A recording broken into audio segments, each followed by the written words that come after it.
Hello everyone, thanks for joining me here today. And in the next few minutes, I'm going to talk about cloud radiation and SST interactions over the Great Barrier Reef during ultra warmer months. The Great Barrier Reef is known to face a number of threats, including widespread coral bleaching events.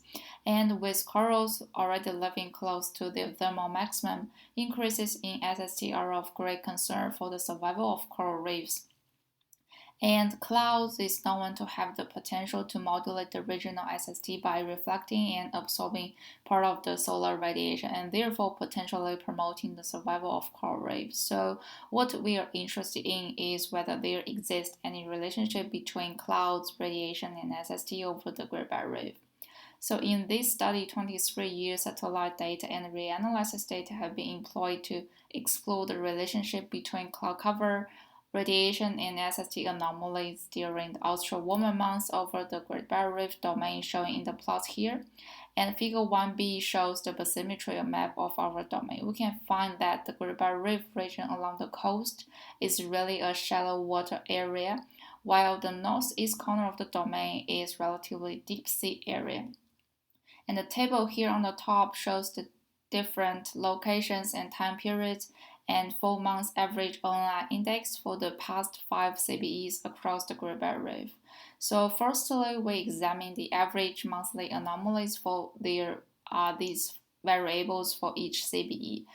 We can find that the Great Barrier Reef is experiencing local scale positive SST anomaly, radiation anomaly, but reduced cloud cover during coral bleaching months, especially in the areas where the most intense CBEs were reported, which shown by open stars here. And based on these anomalous patterns, we then look at the correlations between these variables, shown here in the first row of figure 3.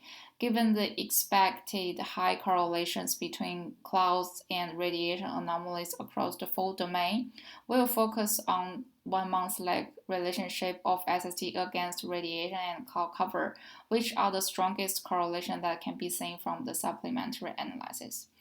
So from figure 3b and c, we can see that the strongest significant correlations are mostly shown across the shallow water area along the coast, which indicates that the SST over the shallow Great Barrier Reef region can respond to cloud cover through the cloud interception of solar radiation, while the northeast corner of the domain shows different signal of these correlations. It is likely that the much deeper water over the coral sea makes SST less responsive to direct solar insolation. It may be more sensitive to other terms that could contribute to the ocean heat budget.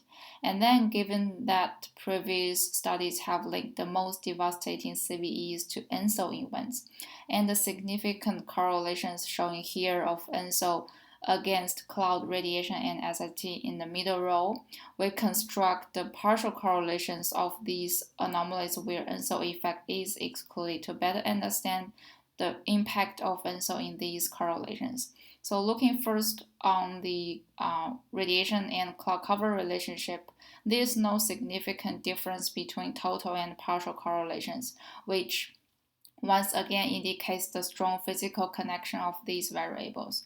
And then looking at the time lag correlation between radiation and SST, it shows relatively weak when compared with total correlation, but still significant relationships over the most of the Great Barrier Reef region when ENSO is excluded, especially over the mid and subtropics.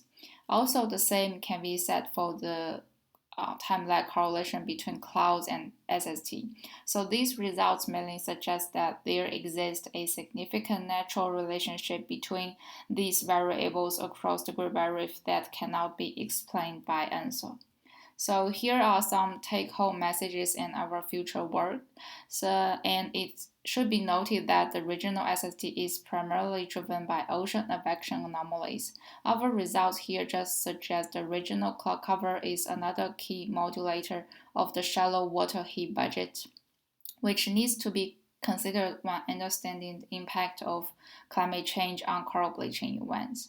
And also I put the references here and my email address as well. So if you got any questions, please feel free to email me. Thank you.